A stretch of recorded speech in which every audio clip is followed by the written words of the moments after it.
Incident నన్ను చాలా బాగా ఇన్స్పైర్ చేసిన ఇన్సిడెంట్ మీతో షేర్ చేస్తాను. ఒక ఇద్దరు పెళ్లి చేసుకున్నారు, భార్యాభర్తలు అయ్యారు. పెళ్లి చేసుకున్న తర్వాత ఒక సంవత్సరం రోజులు వాళ్ళు మధ్యలో చిన్న చిన్న మనస్పర్ధలు వస్తున్నప్పుడు వాళ్ళిద్దరు కలిసి ఏమనుకున్నారంటే, భార్యాభర్తలు ఇద్దరు మీ మదర్ వచ్చినప్పుడు మా మదర్ వచ్చినప్పుడు లేకపోతే మన ఇంట్లో వాళ్ళు మీ ఇంట్లో వాళ్ళు వచ్చినప్పుడు మర్యాదలు చేయడం ఇలా తగ్గిపోతూ కొన్ని మనస్పర్ధలు వస్తున్నాయి. ఓ పని చేద్దాం, మన ఇద్దరు ఒక అగ్రిమెంట్ పెట్టుకుందాం. ఈ రోజు నుంచి నువ్వు నేను తప్ప ఇంకా ఎవ్వరు వచ్చినా కూడా, అది మీ ఇంట్లో వాళ్ళైనా సరే మా ఇంట్లో వాళ్ళు వచ్చినా సరే, మనం వాళ్ళని లోపలికి రానివ్వకుండా లేవనో లేకుంటే ఏదో చేసి పంపించేద్దాం అని చెప్పి వాళ్ళు డిసైడ్ అయ్యారు. అనుకున్న రెండో రోజే భర్త వాళ్ళ అమ్మ నాన్న వచ్చారు. వచ్చి కాలింగ్ బెల్ కొట్టారు. నేరుగా వెళ్ళి కిటికీలో నుంచి చూస్తే వాళ్ళ అమ్మ నాన్న కనపడ్డారు. డోర్ తీద్దామని చెయ్యి ఇక్కడ దాకా వెళ్ళింది. మళ్ళీ వెంటనే అగ్రిమెంట్ గుర్తొచ్చి ఇలా తిరిగి వాళ్ళ ఆమెను చూశాడు. ఇంకేం మాట్లాడకుండా అగ్రిమెంట్ అని చెప్పి కామ్ గా చాలా కంట్రోల్ చేసుకుని చాలా అక్కడే నిలబడి కొద్దిసేపు వాళ్ళు బెల్ కొట్టి వాళ్ళు వెళ్ళిపోయారు. 2 రోజులు ఆగిన తర్వాత అమ్మాయి వాళ్ళ అమ్మ నాన్న వచ్చారు. డోర్ కొట్టారు. ఈవిడ వెళ్ళి కిటికీలో నుంచి చూడంగానే వాళ్ళ అమ్మ నాన్న కనపడి వాళ్ళని చూడంగానే ఈవిడికి వెంటనే కళ్ళలో నీళ్ళు రావడం మొదలుపెట్టి భర్త వెనకాల కూర్చోన్నాడు. భర్త సైడ్ ఆ కన్నీటి చుక్కలతో చూడంగానే భర్త ఏం మాట్లాడకుండా కామ్గా ఉన్నాడు. Agreement is agreement, deal is a deal. ఆయన కూడా వాళ్ళ తల్లిదండ్రులు లోపల కూడా రాని. కానీ ఈవిడ ఏం చేసిందంటే,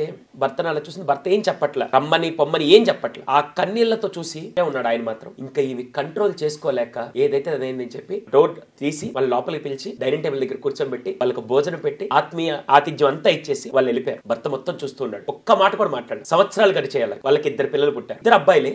ఏ మాత్రం సెలబ్రేషన్ ఏం చేయాలి, నార్మల్ గా అందరికి చెప్పుకున్నారు అంతేగాని 3వ సంతానంగా పాప పుట్టింది. పాప పుట్టంగానే వీళ్ళు వెంటనే ఏం చేశారంటే, మనం ఒక పార్టీ అరేంజ్ చేద్దాం అన్నారు. వీళ్ళు ఆవిడ ఎందుకంటే, లేదు నేను చెప్పించి పార్టీ అరేంజ్ చేద్దాం, అందరినీ పిలిచి గ్రాండ్ గా సెలబ్రేట్ చేద్దాం అన్నారు. ఆనందంగా అందరూ జరుపుకుంటారు. భర్తను చేపట్టుకొని లాక్కొని వచ్చి పక్కకు వచ్చి ఏమంటే ఒక క్వశ్చన్ అడగాలి. మనకి 2 పిల్లలు పుట్టారు కదా, 2 పిల్లల బర్త్డేస్ కానీ అసలు వాళ్ళు మామూలుగా ఏమీ చేయకుండా పాప పుట్టంగానే ఇంత గ్రాండ్ గా ఎందుకు చేశారు, నాకు ఒకటి అసలు నాకు ఇప్పటికీ అర్థం కావట్లేదు. అందుకే నేను పార్టీని ఎంజాయ్ చేయలేకపోతున్నాను. మీ దగ్గర నుంచి ఆ సమాధానం నాకు ఇప్పటికీ. ఆ క్వశ్చన్ అడగగానే ఒక్కసారిగా తండ్రి కామ్ అయిపోయి ఏం మాట్లాడకుండా ఒక్క సెకండ్ తన కళ్ళల్లో మాత్రం నీళ్ళు రావడం మొదలుపెట్టాయి. తండ్రి ఒక పక్క ఏడుస్తూ, ఇప్పుడు నువ్వు అడిగావు కాబట్టి నేను చెప్తున్నానని చెప్పి దాదాపుగా కొన్ని సంవత్సరాల నుంచి గుండెల్లో ఉండే ఒక బాధని ఆయన చెప్పాలని, ఇది బాధ అని చెప్పాలా ఆయన ఆనందం అని చెప్పాలి నాకు తెలియదు. కానీ ఒక్కసారిగా తండ్రి ఏడు. ఒక 5 ఏళ్ల క్రితం మనం ఒక ఒప్పందం కుదుర్చుకున్నాం. మీ ఇంట్లో వాళ్ళు వచ్చినా మా ఇంట్లో వాళ్ళు వచ్చినా డోర్ తెరవకూడదు అని చెప్పి మనం ఒప్పందం పెట్టి, అందులో భాగంగా నా తల్లిదండ్రులు వస్తే నేను డోర్ తెరవలేదు. కానీ కూతురుగా నువ్వు ఒక ఆడపిల్లగా నాకు నువ్వు భార్య అయ్యే ముందే ఒక తండ్రికి నువ్వు కూతురుగా, ఆ